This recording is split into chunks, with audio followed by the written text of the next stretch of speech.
vacances de la Toussaint, qu'est-ce que vous diriez d'une petite maison d'hôte quelque part dans un endroit charmant proposé par Marie-Dominique Perrin et vous venez de sa part? Quand même bien, ça. Ouais. Hein? Et c'est pas cher. Et c'est pas cher, dis donc, ça serait bête de s'en priver. Bon, vous en avez choisi combien, là? J'en ai choisi trois adaptés aux familles, parce que dans chacune d'entre elles, il y a au moins une chambre familiale, et puis à proximité de lieux plutôt sympas. Alors la première adresse, elle est à Monteneuf, c'est dans le Morbihan, elle est à l'orée de la forêt de Brocéliande. Et vous savez que les Celtes, ils fêtent pas Halloween, ils fêtent le Nouvel An celte, le 31 octobre, dans la forêt de Brocéliande. Et il y a un centre de l'imaginaire arthuréen qui est absolument fantastique. Il n'y a pas de citrouille là-bas Non, ils font autre chose. Ils font autre chose. Il y a plein d'ateliers pour les enfants. Bon. Et il y a un hôtel où on peut dormir, un petit hôtel de 10 chambres, mais jouer également. Il y a des centaines de jeux à disposition pour jouer. C'est intergénérationnel. Ensuite, on va aller dans la baie de Somme. Et là, c'est un ancien presbytère qui s'est converti en maison d'hôte. Il y a aussi une chambre familiale.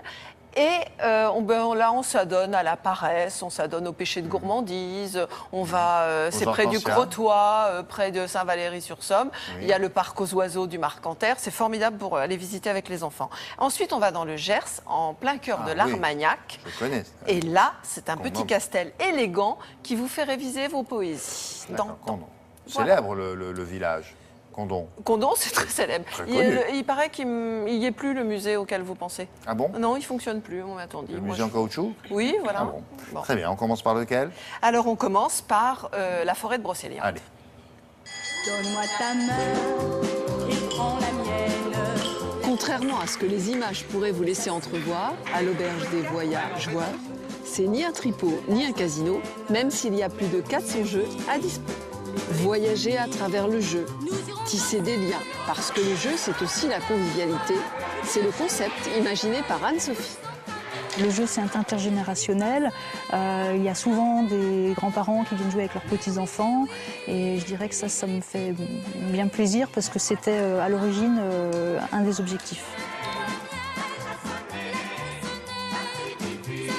À l'auberge des voyageurs, on peut jouer et puis dormir aussi. Dans des chambres ultra minimalistes, où on a pensé écologie. Rouge, c'est la Chine. Violet, le Guatemala. Bleu-vert, c'est l'Égypte. Mandarine, le Pérou. Parce que jouer, c'est un peu voyager.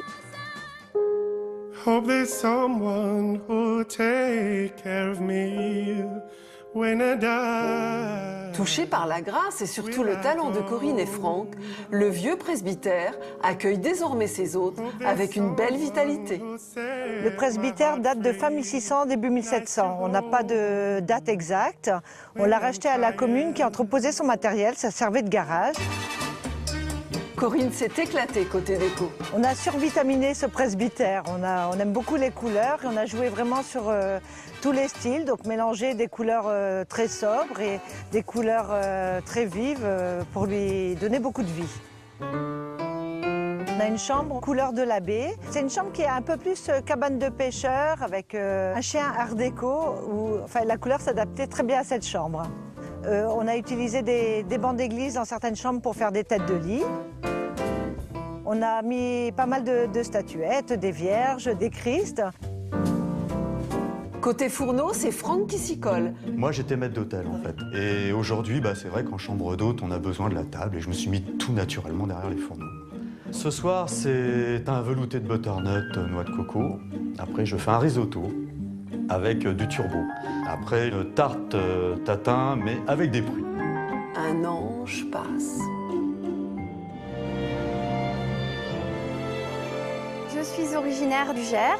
Après avoir vécu plus de 20 ans aux États-Unis, mon mari, qui est canadien, et moi-même avons décidé de venir vivre dans le Gers toute l'année pour nos enfants, pour la qualité de vie que l'on trouve ici.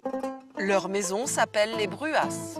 Autrefois, on ne parlait jamais de distiller l'Armagnac et on parlait de brûler le vin dans des chaudières. On pense que Bruas, c'est l'endroit où on brûlait le vin.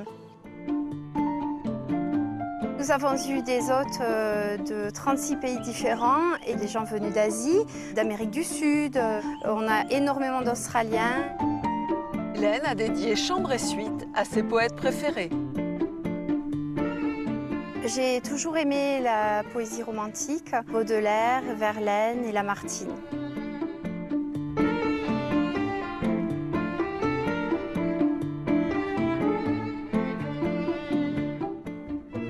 Donne mon âme rendez-vous d'édition. Mais elle est très gentille, cette dame, merci Voilà. beaucoup. C'est moi la dame. Ah, c'est vous, pardon. J'ai fait un peu de... Ah oui, non, non, mais parlez-moi directement, c'est plus simple. Voilà. Elle m'écrit maintenant, elle est gentille. C'est fou, Marie-Do. Bon, on n'a pas besoin de compagnie aérienne pour aller là-bas, donc il n'y a pas de conclusion. C'est très beau. Merci Ouais. beaucoup. Et puis c'est sympa en famille. C'est Voilà. sympa en famille. Marie-Manu Joglou. Alors.